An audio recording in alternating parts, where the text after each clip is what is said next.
99 red balloons. That is soon to be our skies. And the color also makes sense.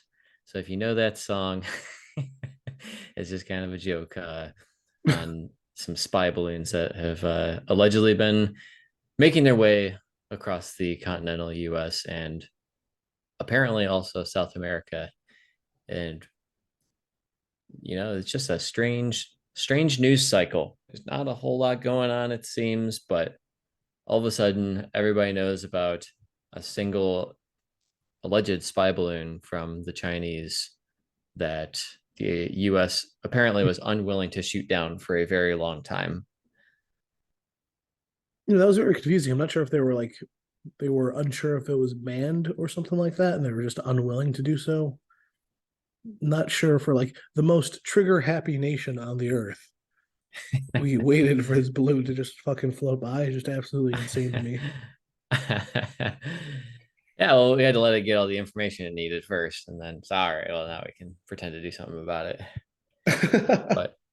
But being a skeptic, I'm also not sure I can trust any information source from anywhere. It's like, who's to say that it wasn't just the US that put that in and the news cycle it's basically a psyop to see how the public would react.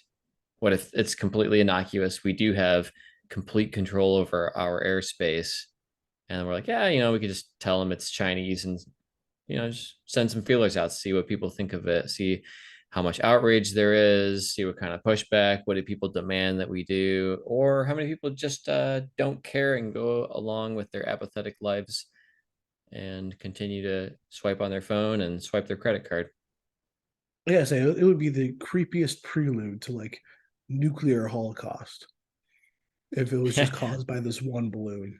A single balloon entered the sky over the horizon. Very strange. We had a very like a lackluster amount of news this week. Um, it just seemed to be everything about this balloon, which is also just how do we keep getting crazier and crazier news? Like no one knows where this shit comes from ever. We get weird things in the news, like Paul Pelosi is being attacked in his underwear with a man by a man with a hammer, and the police are just like standing there. Nothing in our news has made sense for the last like 5 years. Oh man, that's funny that you mentioned that. I did see more of the camera footage where apparently that well, we knew that guy was crazy, but I guess there is a video that appears to show him breaking those windows with a hammer to enter the residence. What the motive is, who knows? But it does appear as though it was broken from the outside. Hmm, And then, good. uh, I'm glad that many weeks later we're having confirmation on what actually might have happened. yeah, it's not a very high quality video, but it does appear as though there is someone outside breaking that window, although it's just like a few seconds. So, I mean, that could be a completely manufactured video. It could be filmed at a different location after the fact. How do I know that's the same person who shows up on the policeman's body camera? I don't think that we can really, it doesn't really tell us much because the evidence has transferred through so many people's hands and like the chain of custody is not secure. And the reporting agencies, I don't trust. And like when you have the DA, his report is different from the DOJ's report um, about what happened. I just, Yeah, I this want to whole make class sure of that people. if I have point A and point B, that line that I draw between them is completely my assumption because we don't know those things. Like I was not arguing, but just stating to one of my friends who was talking about him, Paul, getting hit in the head with a hammer. And I was watching that video from the first cop who's standing in front of the door, and there is no freeze frame where it shows the hammer impact his head. And I'm not saying that he didn't get hit in the head with a hammer. I'm saying there is no frame that shows the hammer impact. And I think that that's important that Hmm. even if that did happen, we have to acknowledge certain things, because then that cop, he goes in second after the guy who was just on his phone in the beginning tackles somebody. And then so the cop that has the body cam footage goes like over Paul Pelosi to help tackle the guy with the hammer. And then when the body cam kind of turns, you see that you can hear Paul, or who I presume to be Paul, as long as the audio wasn't messed with and that the sounds are actually coming from him. There's snoring sounds. So he either got, and the reason I bring all of this up is he might have gotten just like his head smashed into the ground and became unconscious that way. We don't know. Uh, because he's out of frame when he supposedly gets hit in the head with a hammer. And that's all I'm saying. It's just so weird because he's holding a wine glass, and in his other arm, he's trying to hold a hammer, who's also being held by somebody else. So it's like the situation is just so insane. And through the progression of like, what do we know and what can we prove? And everything else is an assumption or circumstantial.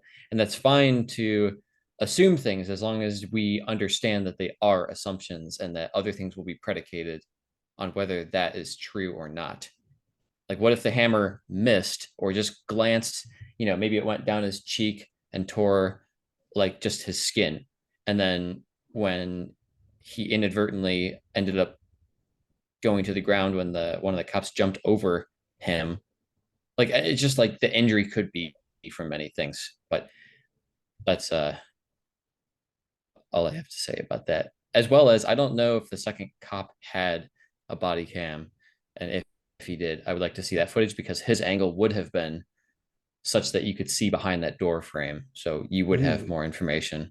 And also, he's the second cop who was farther away from the door was also the guy who went in first when he's the crazy man was like, I'm not going to drop this hammer and I'm going to start swinging it. Yeah, that's wild. Well, thank you for doing that breakdown. That was fantastic. Yeah, I haven't checked out the footage myself. It's I just like, watched I watched two different versions of it, or from two different sites, um, mhm. just for the sake of doing it. Yeah, I mean, who knows? Who knows? I think it's like it's even more interesting that we have a whole class of journalists that can't seem to do this basic work for us. And it feels like that's their only job, is to really like figure out the facts of the matter. But they've done such a poor job over the years that you've really like lost trust in their type of analysis. In some ways, I think that's okay because like I'd rather do it myself. Um, but like in this case, it's like you don't have time to investigate every story that is out there. But I'm glad that some people are. And we're supposed to be specializing like that anyway, so we're maximizing information out there, but that information has to be good information There's so for it to be much effective. of it. We live in a very noisy, information dense time, so it is difficult to that every person is expected to parse through all of this information or just accept other people's conclusions. So we're in a very interesting predicament. And a lot of journalism has become either lazy or highly motivated by a desire for a specific outcome, where they're almost falling prey. If we say that it's lazy, they're falling prey to the same trap that college students fall for when writing papers, which is Mm. you're really busy while you're also trying to experience a time in your life where you have the most freedom and the least responsibility. So when you have to write a paper and support an idea, you basically do it the opposite of how you should. And they choose to write, okay, this is what I want to prove, and now I need to go find evidence that supports that. When that is Yeah, the opposite, you're supposed to look at all of the data, look at all the evidence, and then that is supposed to be, where is the data pointing you? Not like, oh, I want to show that men were oppressed, or Caucasian men were oppressed in northwestern mines between the years 1920 to 1930. And it's just like you just purposefully cherry picking data to support a cause, but because you're not really showing any counter evidence, or you might, or it's like fake counter evidence. We're like, oh, look, I showed the opposite side, but it's not really like a good representation.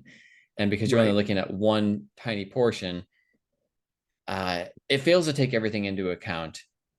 And so we end up with an inaccurate picture instead of saying, what does all of this point to?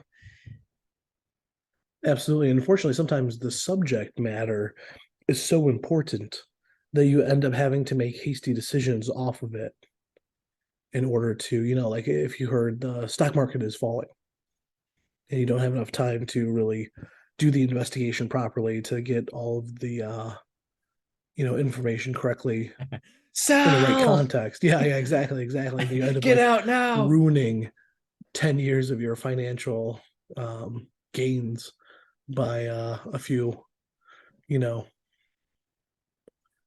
improper sales or something like that. Yeah, no, I mean like, and that's probably why it's good to like just keep up on things as you're moving so you don't wait for that specific time period that may or may not come. But like we mentioned before, it's hard to keep up on everything. So it's strange with like this Chinese balloon thing because it just kind of seems literally out in the open, just completely unaffected by everything else until it reaches, I guess, like the opposite coast, to which they're actually gunning it down. Yeah, and I was really confused by the fact that it's a balloon at all. Like, don't we have satellites? Doesn't China have like a lot of satellites? And I'm sure a lot of them are spy satellites. So I Yeah, was just I'm really also like not confused. sure. It's like, oh, a Chinese scout was seen on horseback in the Montana mountains near an Air Force base. It's like, what time period is this again?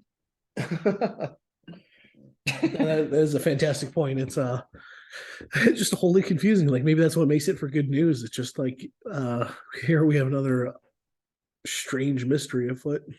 You're absolutely right. You're absolutely right. It's not only interesting because of the current times, but the details of it are also strange. And there's a attorney on YouTube. His name is Steve Leto, and he always talks about what makes something newsworthy. Dog bites man is not newsworthy. Man bites dog, newsworthy. And so it's like the strange nature of things that capture our attention because of their, I don't know, uniqueness and rarity. So like, oh, a Chinese spy balloon. There's nothing quite like that, especially in 2023. Maybe there's like did something like horrifying happen in the financial market that they're just like not talking about? They're like, hey, how about this Chinese spy balloon? Hey guys. Yeah, it's a great question. I mean, at the same time, there is the debate over raising the federal debt ceiling, which, as most people probably will accurately predict, it's got to get raised because otherwise the U.S. defaults on its debt. People start not getting paid, like Social Security stops paying out, military, federal employees, and then that could be really, it would sink the ship, and then everybody else who's in a small boat near that ship would also get pulled into the water, like the entire global financial market and everybody that's holding our monopoly money instead of real assets because we gave them that monopoly money and they gave us actual assets, precious metals, minerals, industrial metal, uh, any resource. And we're I just think like, here's some paper. what's some crazy shit about this too is everything that's involving our current economic situation is almost at the surface if you don't pay too much attention to it. It seems like everything's working by the neoclassical Keynesian theory that you're usually taught in schools, but upon closer inspection, you'll see that things are way off. Like it doesn't make sense why we have all of this investment. Like the whole current trend is just like you have to keep the banks afloat because they have to be constantly investing in companies so then those companies can be kept afloat. But the companies that we have nowadays, like just think about it, they're not producing anything. These are all like service businesses. If we're a service economy and we're not really building anything anymore, then everything that they're investing into, it feels like a type of fraudulent investment because what service could you possibly be doing, that isn't directly related to production that would increase our welfare by like any substantial amount? It does seem that service can only exist as a subset and proportion of the whole. If it becomes unbalanced and you have, like, if everybody is a barista at a coffee shop or a waiter or waitress in the service industry at a restaurant, then there's no other side of that equation. And you need the builders and the producers and the people who come up with technology and ideas.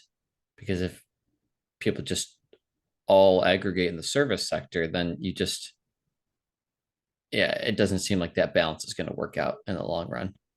What makes the capital sector so important, which I think is actually what we've lost over the years, or even worse, it's probably changed definitions enough to where we have like new skyscrapers being built all the time around the country, and yet we're like taking apart factories, and overall production seems to be not controlled by us, or at least like it's semi-controlled. Like we'll do foreign investment into production, sure, but then it's like those companies that are or those countries that are having to build new factories and get all that sort of like capital infrastructure put in place.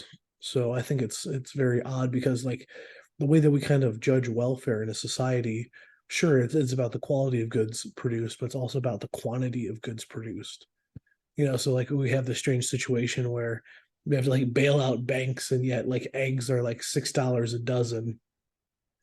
And it's like, okay, well, no one's investing in having more farmland and getting some more chickens out there, are we? Like it's a very strange situation where we're relying on the world's production capabilities and their own growth function and stuff like that outside of our own. And it feels very strange for a country to be doing that, especially for a country as large as our own, especially for a country as large as our own that has, I'm sure, a ton of workers that would be very satisfied and making things with their hands and to be proud of, calling that their life's work.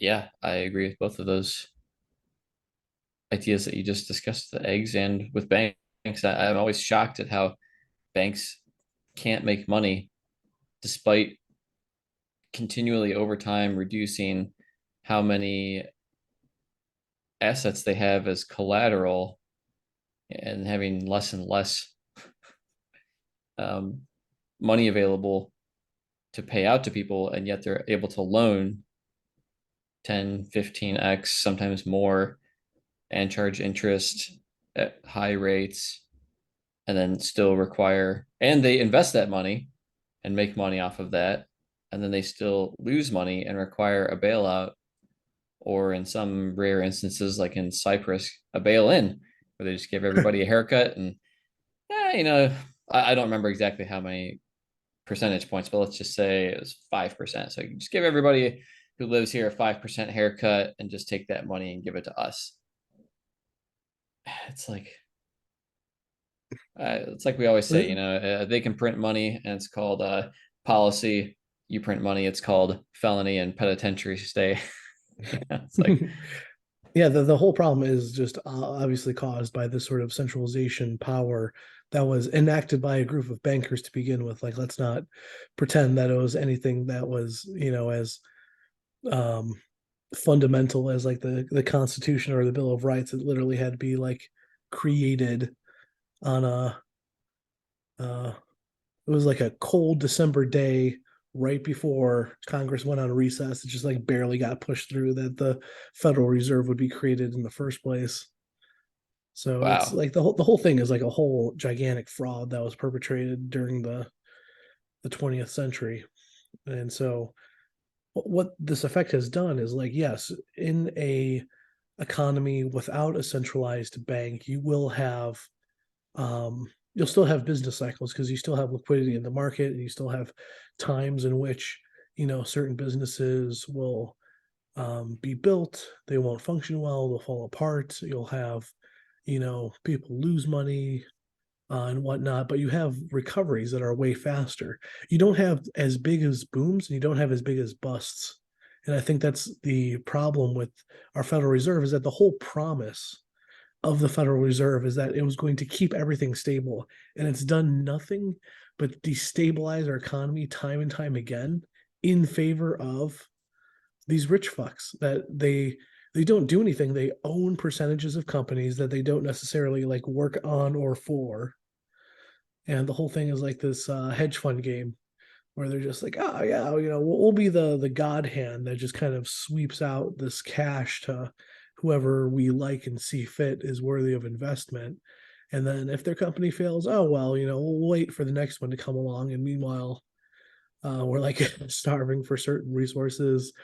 We're starving for stability within the middle class. You have all of these small businesses going under because they can't get their finances approved, whereas you have idiotic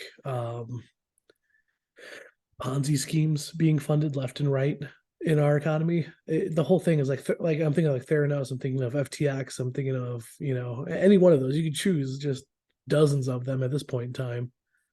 Um, People don't seem to realize that these authority figures, just these people in suits that they have to look up to, are fraudulent snakes that are running away with the collective money pot. Yeah, well, you got to privatize the profits and socialize the losses, baby. I feel that's like I'm that's that's on. hedging your bets right there. Yeah, they don't call it a hedge fund for nothing. I feel like I'm on the hill of the roller coaster. I'm on that chain where I keep hearing it just and it's pulling me up this hill, but there's no rails at the top of this hill. And I'm looking left, I'm looking right, we're getting higher and higher. And we're just about to go over the top of this roller coaster and it's just gonna drop the cars. Oh Yeah, it's going to be quite bad. And again, it's they're going to hide behind every underneath every rock, behind every building. It'll be a disaster, and no one will be held accountable. It'll be very similar maybe to guru programs. I'm going to teach you how to become wealthy and rich. And if you're successful, it's because of my course. But if you fail, it's because you didn't do it right. It's brilliant. It's brilliant.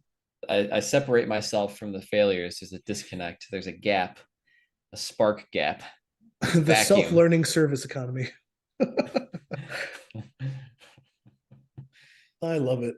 I love it. And then you go to all these different job posting sites, and everyone needs like 18 different certifications that no one's ever heard of before. It's like, oh yeah, this seems to be the right way of going about things. Let's create more bullshit jobs that need bullshit certifications that you have to pay for out of pocket just to have a chance at a higher position, maybe that you probably won't even get because the position was promised to someone else internally, and they just had to, make the job posting online anyway. It's an opening for receptionist at the Smithsonian Museum, but you need 20 years of experience as a museum curator, an expert in Spanish American civilization to apply. And they're always like, well, and be sure to explain any gaps in employment. It's like, what were you doing between these time periods? Not fucking working. It's like, Yeah, it it's almost so. feels like being laid off is like a crime or something like that. It's like, well, it wasn't my fault. It's like, doesn't sound like you were the most valuable worker. What were you doing in these time periods? It's like, well, actually, or it's like, why did you leave this position? Oh, I let them lay me off because then I could collect COVID double unemployment. And then I made more money than my peers while they went to work and gave up 8 hours a day while I just spent someone else's taxpayer dollars. And there was a moratorium on mortgage or rent. So I just stopped paying that too. And then I gambled on Dogecoin with my Robinhood account. It's like, and they probably I made mean, out pretty well. Like they basically lived on vacation for the past 2.5 years. And they're like, of course they don't want that to stop. Man, then they become like TikTok influencers and just a whole horrific slew of debauchery that we've had to absorb these last few years. There's no shame anymore. No one seems like a, well, I shouldn't say no one. It's a blanket statement. Just the number of people who are okay with writing checks with somebody else's checkbook, as long as they get theirs and that they seek happiness somehow. Happiness and safety are above any value of intellectual endeavor or any risk taking. It's a life Hey, of hey man, my senator complacency. who's never worked a day in his life, he needs that third home. He needs that fourth home. And he also shouts, "Tax the rich." He's right down there. He's right down there in the crowd with his sleeves rolled up. Oh yeah, he's got his sleeves rolled up. He walked through a auto manufacturing plant. He's a hardworking guy or girl or zer. All lotioned up, shaking hands with people that don't even know what it feels like to have normal, non-calloused hands. what a what a time to be alive. They'll smile, they'll high five them, they'll be like, "Man, you're really the blood and soil of America." And then like next year they'll close their fucking factory for like a tax rebate. And be like, listen, your carbon footprint's too big. We're gonna need you to start eating bugs and stop showering. Yeah, as they say online, once you realize you're the carbon they want to eliminate, everything else makes sense. Really does. It really does. But the rest of the world, they're fine. They can just have black smoke billowing into the air. Which is done probably like primarily through foreign investment anyway. So it's like these U.S. hedge funds are probably funding the coal factories and other factories to be built in other countries anyway. Yeah, we definitely do that with a lot of different petroleum derived fuels with South America.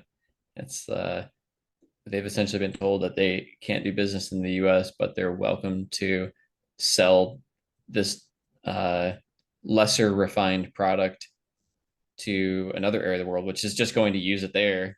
And also now you have to ship it there, which incurs a greater environmental cost if you believe those things are even bad, or um, that you can't undo the effects of them. It's like when people try to institute something, they end up causing what they're trying to avoid, Yep.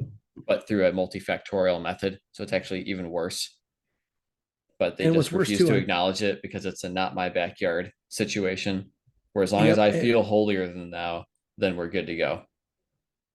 Yeah, and I think what makes it worse too is that you have something like ETFs and mutual funds that were invented to essentially, they tell the layman that there's no more risk in the market if you just invest in these things, and then they just become these ungodly huge funds that keep up those corporations that screw them over in the first place. And it's like it's good that they can invest and get money back, but at the same time, it's like there's no actual systemic change that's happening here. Everything, if it's your retirement, if it's your tax money, it's like all of these things lead back to the company anyway. It's like you could spend your disposable income to get gas from this company. The tax that you pay on the at the pump goes to that company probably anyway in some sort of form of subsidy, and then your retirement goes to that company so you can get some sort of payout later on. And speaking of giant ETFs, I heard some crazy stat the other day, and I'm trying to find it right now. And there's an article by CNBC that says 80% of the stock market is now on autopilot, and it's talking about how about maybe 60 to 80% is just of the trading is done from algorithms. So it's essentially just AI and computers trading stocks, and it like crawls through news articles and then makes buys and sells based off of that. But you can see where like the dog is chasing its tail. Mm-hmm. It's kind of like there's this chart that shows like how other currencies are valued against the US dollar over time, but because it's not an accurate representation of the dollar's volatility because the other currencies are also reliant on what the dollar's value is. So there's a lot of like there's a hidden attribute that cannot be displayed because they're both affecting each other. They're both tied to each other. So you cannot accurately show the volatility in comparison to each other. That's it would be like, Well, I don't know, I'm on your shoulders and you're on a trampoline, and we're showing the difference between you and me, but actually you and there's a second movement of both of us moving together that can't be captured if you're only looking at the distance between the both of us. the whole So thing's wild. yeah, I just imagining like robots thinking they're like inappropriately predicting trends that don't exist because they're essentially causing the trend. Because then when they make it's like constructive interference. They're going to make a trade based on one article or two articles. Well, then that gets published because it's a public ETF or something like that. And then another machine picks up on that and says, oh, well, this algorithm did this. So it's probably going to predict this trend. So it's like creating a trend based off of nothing, actually. Yeah, I mean, that would be interesting to do like the whole autocorrelative test um inside those sort of like AI trading mechanisms to see if it's just like programmed to be essentially like that. Um, because like an autocorrelation, you're confusing the signal of some sort of external event as being something that isn't actually exclusive to what's going on. So for example, like things that are historically going to be popular and successful are going to continue being popular and successful. Yeah, thank you for that term, autocorrelation. That is the missing label for what I was trying to describe. So no, I mean I totally agree. I think there's probably something up with that that I think it's probably interesting to explore, but at the same time, like it seems again like I'm going to use fraudulent as like the term of the year, more or less, to everything that's going on inside our economy. Because again, more or less, it just feels like there's these reoccurring cycles. There, everything is being built out of the house of cards, but they're doing a pretty damn good job of like gluing these things together. There's Yeah, I'm not they're sure trying how to make much. it so nothing collapses, but collapsing is like the best part of the free market. Yes, if you don't let the forest burn every now and then, all that debris and dried wood just continues to accumulate. And then you end up with this massive, massive, very destructive forest fire that could have been avoided if you had just like done some routine maintenance over time. And yeah, I just can't imagine how much more sand will be eroded into the ocean before the house on the hill on stilts eventually just collapses, which Yeah, that will be a tragedy, but also that'll allow us. There's a bit of closure that comes with that, where you're like, okay, yeah, now I know that in the rubble there can be a healthy path forward. yeah. And on top of all that stuff too, I mean, like all of the resources in the short run are conserved. I mean, it's not like you have like business fails and all of a sudden like Thanos snaps his fingers and then all of those workers and factories just disappear off the face of the earth. When failure happens, you just get like a restructuring of management. Things get sold off. People find new jobs. New opportunity is created in those instances. You could even take a pause and allow for new, faster technologies to come into play. You have rapid innovation. So, like the irony of this rapid growth scenario that we're in right now, which was created, in the 1970s by having the U.S. dollar leave the Bretton Woods system. We're having this runaway growth and inflation sort of paradigm in which we have constant investment, but this investment is going into like service economies and not even like production capabilities. And then everyone starts talking about conservation, and it feels like the only thing they're trying to conserve is profits. The only thing they're trying to conserve is profits. Yeah. That sounds about right. That sounds about right.